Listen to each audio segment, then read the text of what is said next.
우리의 기도에 응답하여 주시옵소서. 하나님의 풍요로움을 우리에게 허락하여 주시옵소서. 하나님의 풍요로움을 우리에게 허락하여 주옵소서. 갈급한 심령 가운데 찾아오시사 저 가란 마음을 채워 주옵시고 하나님 피로를 채우시며 공급하여 주시는 하나님을 믿사오니 하나님 꼭 필요한 때에 꼭 필요한 것을 공급하여 주시옵소서. 각 가정의 대소사를 주께서 만지시고 채우시고 함께하여 주시옵소서. 무엇보다 우리 조병배 집사님 이제는 좀 좋은 날 보게 하여 주옵소서. 회복의 역사 있게 하시고 능력의 역사 경험하게 하여 주시옵소서. 우리 나라와 우리 보라에게 태중의 아이를 허락하여 주셨사오니 하나님 그 아이가 자라감에 있어서 산모의 건강도 지켜주시고 그 모든 과정 중에 순산할 수 있도록 주께서 붙잡아 주시옵소서. 다음 달이면 이제 김지성 목사님 의족을 하게 됩니다. 건강하게 잘 회복하고 있사오니 하나님 이것이 근심이 아니라 기쁨이 될 수 있도록 하나님 모든 과정 함께하여 주시고 물질이 부족하지 않게 하시고 상황이 부족하지 않게 하시고 그 모든 상황을 긍정적으로 잘 받아들이게 하여 주시옵소서. 우리 김영진 집사님 잘 회복되게 하여 주시고 건강하게 하시며 그 건강 때문에 근심할 일 없게 하여 주시옵소서. 우리 조정도 권사님의 딸 민지를 위해서 계속 기도합니다. 하나님 엄마와 아빠의 사랑으로 다시금 점점 나아지고 있는데 속히 회복되게 하시고 병원에 가는 일보다 그 마음의 근심도 덜어지는 시간들 되게 하여 주시옵소서. 우리 이미경 성도 간암 때문에 간경화 때문에 치료 중에 있는데 하나님 회복시켜 주시옵소서. 함께하여 주시옵소서. 안은경 원사님 12월에 철심 제거하게 됩니다. 깨끗이 낫게 하시고 더 이상 고통 없게 하시고 또한 흉도 상처도 남지 않게 하여 주옵소서. 우리 혜린을 위해서 기도합니다. 지속적인 관리가 이루어지게 하시고 점점 좋아지는 모습 보게 하여 주시옵소서. 문정란 성도를 위해서 기도합니다. 이석증을 회복하기 위해서 기도합니다. 하나님이 나으리라 하시면 나을 줄로 믿습니다. 하나님이 회복하라 하시면 회복될 줄로 믿습니다. 치유의 하나님 역사하여 주시옵소서. 우리 박현숙 권사님 교통사고 이후에 지금 이제 회복 중에 있는데 태어나야 몸을 잘 가눌 수 있도록 하여 주옵시고 후유증 남지 않도록 하나님 붙잡아 주시옵소서. 우리의 모든 기도에 응답하시는 하나님이 있습니다. 특별히 수요일마다 우리가 치유를 위해서 기도할진데 우리의 기도가 하늘에 상달되게 하여 주시고 오늘 이름은 알지 못하지만 암으로 고통받는 당신의 딸들에 대한 이야기를 듣습니다. 하나님 회복시켜 주실 주님 믿사오니 당신을 믿는 자녀들이오니 당신의 마음에 합하게 하나님 고쳐주시고 치유하시고 회복시켜 주시옵소서. 오늘의 예배 가운데 함께 하실 주님을 기대하오니 주여 함께 동행하여 주시며 무엇보다도 당신 앞에 부끄럽지 않은 오늘 한 날 살아가게 하여 주시옵소서. 감사합니다. 고마우신 예수님 이름으로 기도드립니다. 아멘 아멘. 오늘은 레위기 말씀 함께 봅니다. 레위기 24장입니다. 레위기 24장 17절에서 22절.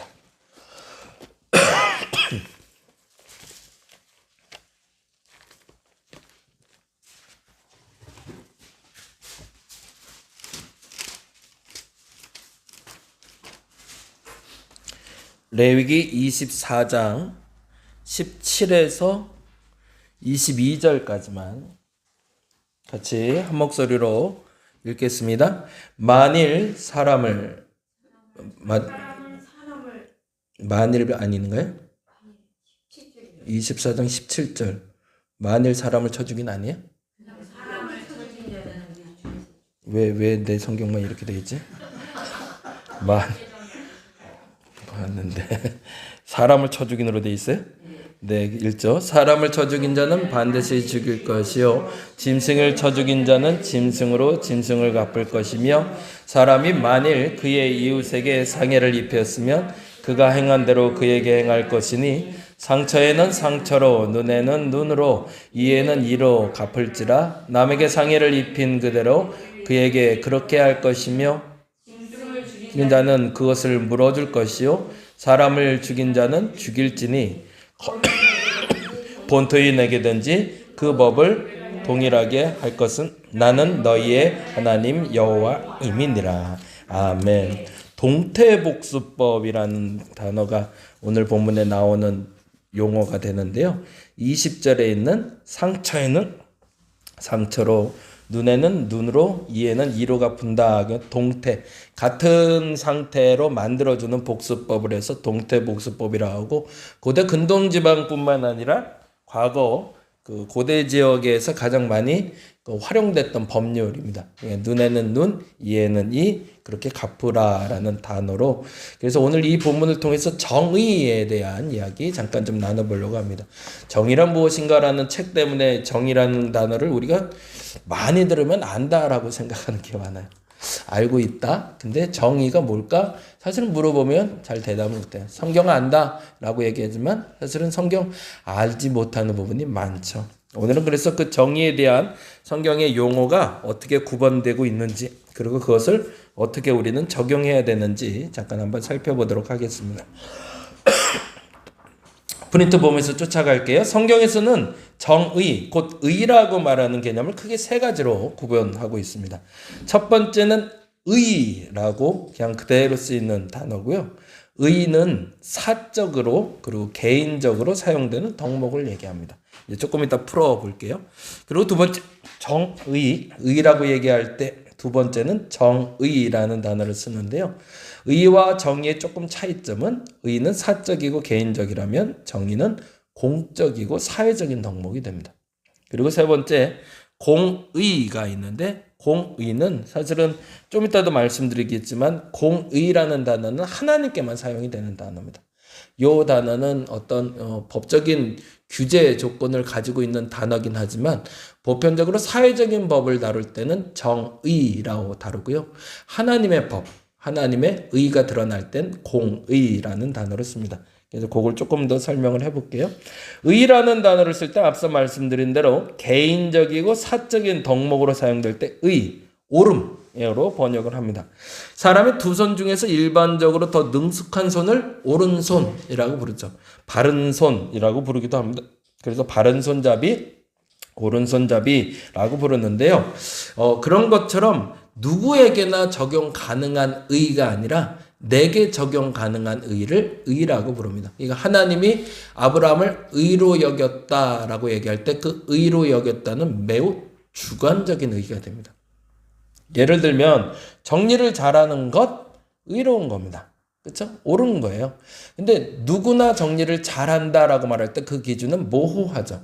어떤 사람은 책상 위에 아무것도 깨끗이 없이 놔둬야 정리를 잘하는 거고, 어떤 사람은 책상 위에 내 눈에 보이도록 잘 정리를 해놔야 정리를 잘하는 걸 수도 있어요. 그건 매우 기준이 주관적인 의가 됩니다. 여기서 의로 말할 때 이 의는 하나님의 의를 의로 여기셨다란, 그래서 적용이 가능해요. 그럼 무슨 말일까요? 저 사람 살인자인데, 저 사람 도둑놈인데, 근데 하나님이 의로 여기셨다면 의인 거죠. 그래서 기독교의 복음이 놀라운 거죠.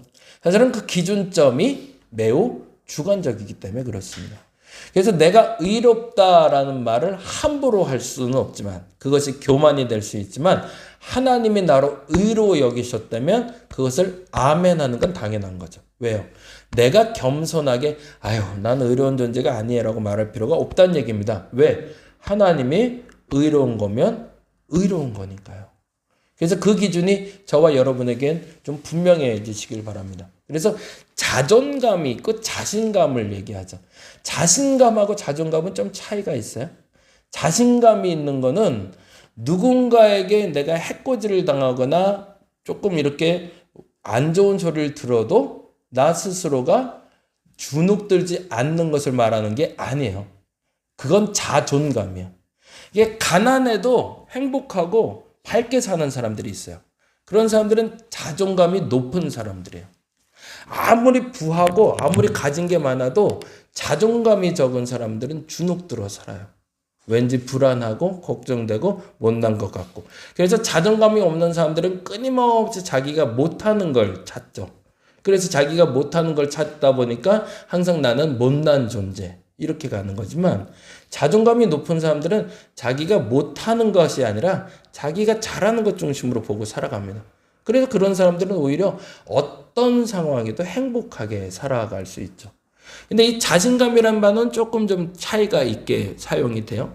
자존감은 상황에 구애 없이 갖는 단어라면 자신감은 뭔가가 부여됐을 때 갖는 상태를 말하죠. 의롭다라고 얘기할 땐 그래서 하나님이 내게 자존감을 키워주는 걸 말합니다. 하나님이 저와 여러분을 의로 여기셨습니다. 그 사실을 여러분이 믿으시길 바랍니다.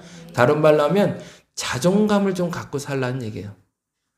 아휴, 난 자식도 그렇고 공부도 잘 못하고 애들도 못 낳고 남편도 못 낳고 이렇게 생각할 필요가 없다는 얘기죠. 그런 거 다 상관없이 하나님이 나를 의로 여기셨으면 난 의로운 존재다. 그걸 스스로 믿음으로 선포하고 살아가시기 바랍니다. 그게 매우 중요한 그리스도인으로 살아가는 자세입니다. 근데 여기서 또 하나 오해가 생기지 말아야 되는 건 교만과 겸손의 한 끗 차이죠. 하나님이 의로 여기셨다고 해서 스스로 의롭다 여기며 살아가지 말아야 되는 거죠. 이건 매우 큰 차이가 있습니다. 하나님이 의롭다 하는 것과 스스로 의롭다 여기는 것은 교만과 겸손의 차이가 됩니다. 자, 두 번째 정의에 대해서 이야기했는데 이 정의는 앞서 말씀드린 의는 매우 주관적이고 개인적인 의를 얘기했다면 지금 말한 의는 관계적인 의를 얘기합니다. 서양의 justice라는 단어로 번역이 되고 있는데요. 옳음으로 번역됐던 도덕적, 윤리적, 종교적인 옳음이라면 justice는 법적인 옳음을 얘기합니다. 옳음이 종교적인 옳음이라고 얘기했던 이유는 아까 말한 대로 하나님의 기준에 따라서 옳고 그름이 결정되기 때문이라고 말씀드렸다면 justice는 사회적인, 관계적인 옳음에 대해서 이야기합니다. 그래서 법적인 옳음이라고 얘기하죠. 그래서 그 옳음으로 의로 번역됐던 개인 사적인 동물인 방법의 justice는 사회적 공적인 덕목이라고 말을 줍니다. 그래서 예를 들어서 그런 거죠. 신호를 지키는 거. 사람들이 보지 않아도 빨간불에는 멈춰 있다가 파란불엔 가는 것. 이건 공적인 영역입니다. 30km일 때 좀 짜증나도 30km로 달려야 되는 것. 이건 공적인 영역이죠. 누가 봐서 누가 안 봐서의 기준이 아니라 사람들과의 약속 때문에 지키는 것. 부모에게 효도하는 것도 마찬가지입니다. 그거는 그것 때문에 법적 제재까지 받지는 않아요. 그런데 관계적인 측면에서 지켜야 될 법들이 있는 거죠. 교회에서도 마찬가지입니다. 이물 없이 지내야 될 때가 있고요. 어느 정도 선을 지키고 말해야 될 때와 행동할 때도 있고요. 부모와 자녀과에도 마찬가지입니다. 그래서 그런 법을 정의라고 얘기합니다. 그래서 이 정의를 얘기할 때 그 마이클 샌델이 그 예화를 가지고 왔죠. 기차가 달리고 있는데 선로에서 두 가지 길이 있다. 한쪽은 기차가 브레이크가 고장나서 멈추지 않는데 한쪽으로 가면 다수의 사람들이 있고 이쪽으로 가면 한 사람이 있는데 어느 쪽으로 핸들을 꺾어야 될 것인가. 그래서 누구를 살리는 것이 옳은 것인가라는 질문을 던져요. 그래서 그 질문에 대한 답을 찾는 것으로 그 정의란 무엇인가라는 책을 풀어가기 시작하는데 거기서 말하고 싶었던 정의는 크게 두 가지였습니다. 공리주의라고 불리는 정의와 개인주의에서 말하는 정의였어요. 공리주의는 사회적인 책임을 더 중요시 여깁니다. 그러니까 다수가 사는 게 옳다라고 얘기하는 거죠. 근데 개인주의적으로 보자면 한 명이라 할지라도 그 사람이 나와 관계되어 있고 그리고 내가 살려야 될 사람이라고 하면 다수를 죽이더라도 그 한 사람을 살리는 게 맞다라고 말하는 거죠. 라이언 일병구하기라는 영화가 나왔을 땐 그것은 다수를 위해서 희생이 아니라 개인을 위해서 희생하는 개인주의를 얘기하고 있는 거고요. 그리고 전쟁을 우리가 얘기할 때 전쟁에서 나라를 위해서 다수가 죽는 것이 아니라 소수가 죽어서 다수를 살리는 개념. 그래서 그걸 공리주의라고 얘기합니다. 이게 정리의 개념이 완전히 달라진 거죠. 어떻게 관계를 형성하냐에 따라서 그 사람과 나의 관계를 어떻게 형성하냐에 따라서 그 정의가 달라질 수 있습니다.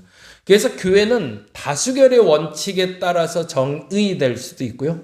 혹은 절대적인 한 사람의 주관을 따라서도 결정될 수가 있습니다. 그 관계적인 측면이 달라지기 때문이라는 거죠.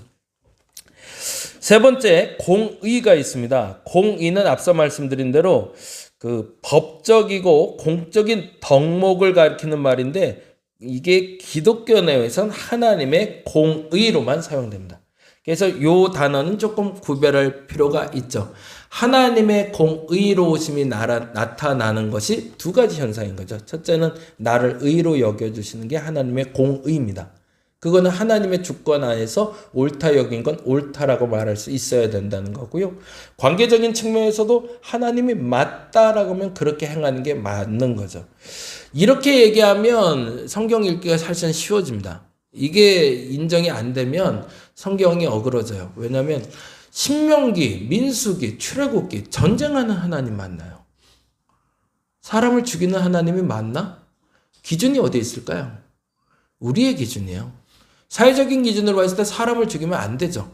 전쟁을 일으킨 것도 안 돼요. 근데 우리는 찬송에도 있거든요. 전쟁의 신이라는 얘기를 표현을 써요. 그리고 산의 신이라는 표현도 씁니다. 하나님을. 그 기준은 어디에 있는 걸까요? 하나님 기준일 땐 이게 이해가 되기 시작해요. 전쟁을 일으키고 사람을 죽이고 도덕질하고 사람들을 저렇게 악하게 하는데 저 유대인들을 왜 사랑하시지? 그게 하나님의 의라고 인정해버리면 그때부터 문제가 안 돼요. 근데 항상 기준을 어디에 두냐면 우리는 사회적인 가치, 그 기준에 두다 보니까 그 기준 내에서 성경을 보면 성경이 읽어질 수가 없는 거죠. 권위를 하나님께 두기로 이미 결정했다면 창세기 1장을 그래서 읽을 줄 아는 사람이 성경을 읽을 수 있다고 저는 얘기해요. 태초에 하나님이 천지를 창조하시니라. 이게 1장 1절이에요. 그 1장 1절도 믿지 못하면서 나머지를 믿겠다고 말하는 건 거짓말이고요. 이미 성경을 그렇게 읽기로 결정했다면 천지를 만드신 하나님이 나의 창조주라는 것, 그리고 그분이 주권자라는 걸 인정하고 성경을 읽기 시작해야 된다는 거죠. 그리고 그 신뢰를 끝까지 가지고 읽게 되면 성경의 모호한 대답들이 명확해지기 시작합니다. 왜요? 공의의, 정의의, 의의 기준은 하나님이기 때문에 그렇습니다. 그래서 하나님은 옳다라는 말을 쓸 때 그 말에 대해서 우리가 오해가 없으려면 계속 주어를 바꿔야 됩니다. 주어는 내가 아니라 하나님이십니다. 그런데 내가 이해되지 않는 의도 존재할 수 있는 거고요. 내가 이해할 수 없는 하나님의 공의가 실현되기도 하는 거죠. 그래서 예레미야나 이사야 같은 선지자들도 계속 반복해서 그런 질문을 던지잖아요. 하나님, 그 호세아도 그랬고 또 누구죠? 호세아가 그랬나? 어찌하여 하나님 저 악한 사람을 써서 누구죠? 기억이 안 나네. 하박국. 그렇죠. 하박국 선지자가 그 질문을 던지죠. 하나님 앞에. 하나님, 이 악이 관영한 세상을 어찌하면 좋습니까? 그랬더니 내가 다 준비했어. 내가 다 공의로 심판할 거야. 그런데 하나님이 준비한 그 도구가 더 악한 나라. 그러면 하나님 이건 아니지 않나요? 이건 잘못되지 않나요? 라는 질문을 던지자 하나님이 그때 당신의 공의를 선포하시죠. 그것이 나의 뜻이라면 그것이 옳다라고. 매우 어려운 질문이기도 합니다. 그런데 신념의 문제고 이건 믿음의 문제가 됩니다. 그래서 그 믿음의 주어를 명확하게 하고 살아간다면 성경을 읽는데 오해가 생기지 않는 거죠.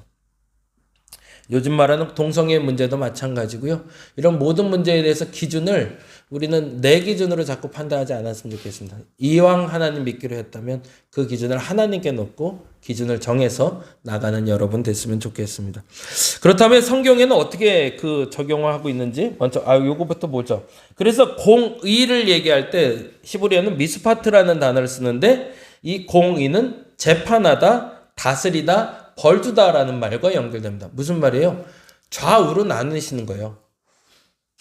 과가 있고 성이 있는 거. 그러니까 잘못한 게 있고 잘한 게 있다라고 기준을 잡아주시는 게 공의입니다. 그래서 그것 때문에 하나님 앞에 심판과 복이 있다라고 얘기하죠. 지난주부터 계속 말씀드린 대로 하나님 앞에 바른 사람, 하나님의 구원을 받는 사람, 하나님의 쓰임 받는 사람은 내가 의롭다라고 말하는 사람, 내가 의롭게 산 사람이 아니라 하나님의 의로움을 드러내는 사람입니다. 그것이 맞다라고 말하고 그것을 드러내는 삶을 사는 것을 하나님은 복받는 자라는 표현을 쓰십니다. 그렇다면 정의에 대해서는 어떻게 성경에 적용이 될까요? 정의는 아까 말한 대로 홀로 주관적인 의가 아니라고 그랬어요. 관계적인 의예요. 그래서 실천 과제를 크게 세 가지를 허락하셨는데 첫 번째 24장 22절 한번 보겠습니다. 레위기 24장 22절.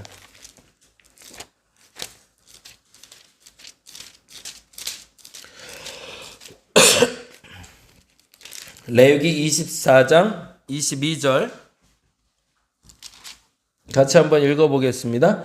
거류민이든지 본토인에게든지 그 법을 동일하게 할 것은 나는 너희의 하나님 여호와이니라. 거기다 줄쳐놔야 될 게 동일하게 할 것이라는 겁니다. 모든 사람을 똑같이 취급하라. 그것이 하나님의 정의입니다.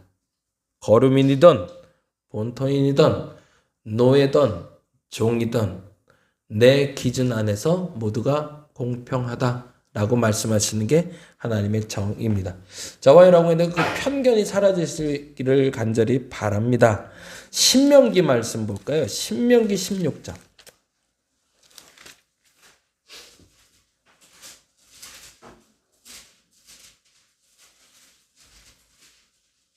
11절에서 12절이 됩니다. 신명기 16장 11에서 12절. 네, 같이 한번 읽어보죠. 11절 12절. 너와 내 자녀와 노비와 내 성중에 있는 및 너희 중에 있는 고아와 과부와 함께 내 하나님 여호와께서 자기의 이름을 두시려고 택하신 것에서 내 하나님 여호와 앞에서 즐거워할지니라. 너는 애굽에 종되었던 것을 기억하고 이 규례를 지켜 행할지니라. 그렇게 적으면 되겠죠. 힘이 없는 사람들에게 특별한 관심을 갖는 것이 정의입니다. 왜 그럴까요? 왜 힘없는 사람에게 특별한 관심을, 고아 과부와 객과 레위인에게 특별한 관심을 가지라는 이유는 공평함 때문에 그렇습니다. 너희가 누리는 것 그들도 누려야지. 그게 하나님의 기준입니다. 모든 사람은 공평하기 때문에 하나님께 예배드릴 때, 그리고 하나님과 함께 즐거워할 땐 똑같이 즐거워할 수 있어야 된다고 얘기하는 겁니다. 그래서 약한 자들은 스스로 가지고 올 수가 없고, 그리고 없는 이들은 그것을 누릴 수 없으니 그것을 똑같이 누릴 수 있도록 나눠주라 라는 얘기가 사실은 오늘 본문의 이야기가 됩니다. 그리고 세 번째, 이게 어렵죠. 여기까지는 그래도 우리가 공감하고 인정하는 정의인데 예수께서 한 걸음 더 앞서 가셨어요. 그래서 이게 우리를 불편하게 하는데 5장입니다. 마태복음.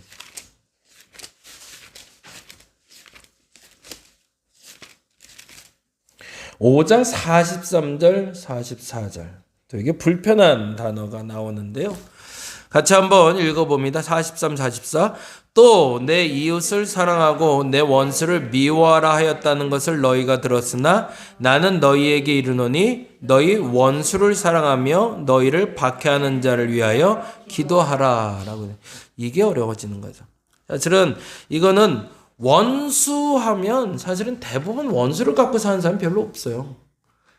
이 정도로 그냥 죽일 만한 원수.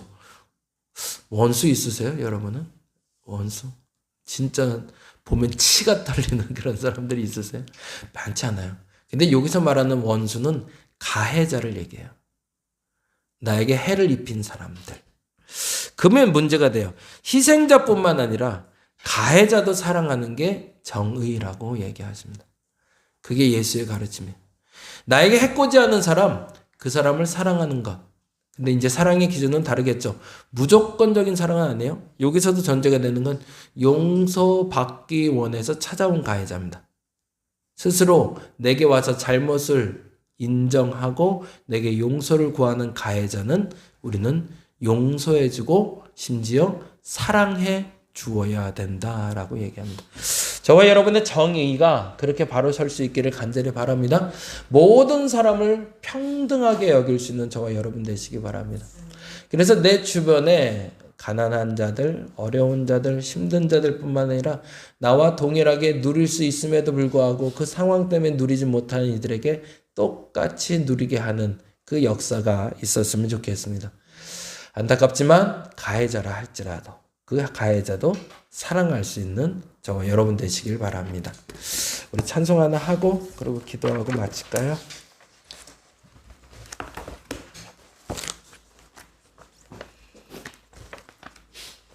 아까 처음에 불렀던 17장 보혈을 지나 우리 같이 한번 부르고 다 같이 기도하고 돌아가도록 하겠습니다.